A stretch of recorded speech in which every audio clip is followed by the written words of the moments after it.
તાપી જિલ્લાના સોનગઢ તાલુકાના બંધારપાડા ગામે ગીધમાડી આયા ડુંગર પર દબાણનો મુદ્દો ફરી ગરમાયો। દેવ બિરસા સેના દ્વારા વ્યારામાં રેલી કાઢી તાપી કલેક્ટરને આવેદનપત્ર આપવામાં આવ્યું। આગેવાનો દ્વારા રજૂઆત કરવામાં આવી કે સમગ્ર ગુજરાતમાં દબાણ દૂર કરવા બુલડોઝર કાર્યવાહી થાય છે તો તાપી જિલ્લામાં કેમ નહીં।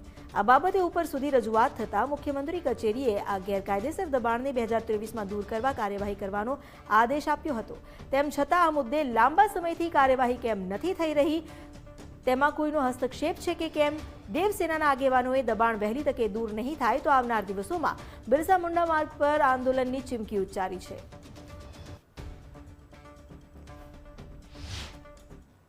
વ્યારા કલેક્ટર સાહેબને અમે આવેદનપત્ર આપવા માટે આવ્યા હતા।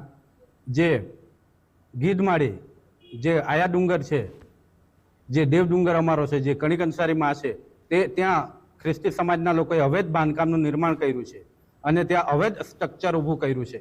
તો એને તાત્કાલિક ધોરણે તોડવામાં આવે, એ અવૈધ બાંધકામ દૂર કરવામાં આવે, એના માટે અમે મોટી સંખ્યામાં આદિવાસી સમાજ ભેગા થઈને આજે આવેદનપત્ર કલેક્ટર સાહેબને આપ્યું છે અને કલેક્ટર સાહેબે અમને બહુ ખૂબ સરસ અને શાંતિથી સાંભળ્યા છે અને 15 દિવસની અંદર આ ડિમોલેશન, આ જે અવૈધ નિર્માણ થયું છે ગીધમાડીમાં, એ દૂર કરવામાં આવશે એવી બાંહેધરી આપી છે અને 15 દિવસ પછી આપણે પાછા મળીશું અને મુલાકાત કરીશું એવી પણ બાંહેધરી આપી છે। એટલે કલેક્ટર સાહેબે અમને ખૂબ સંતોષકારક જવાબ આપ્યો છે। અમારા પૂર્વજે જ્યાં દેવસ્થાન હતું, અમારું પવિત્ર સ્થાન હતું ગીધમાળી આયા ડુંગર, જે અમારા માટે શ્રદ્ધાનું કેન્દ્ર છે અને અમારા સમગ્ર આદિવાસી સમાજ ત્યાં દર વર્ષે હિજારી લઈને પૂજવા જાય છે।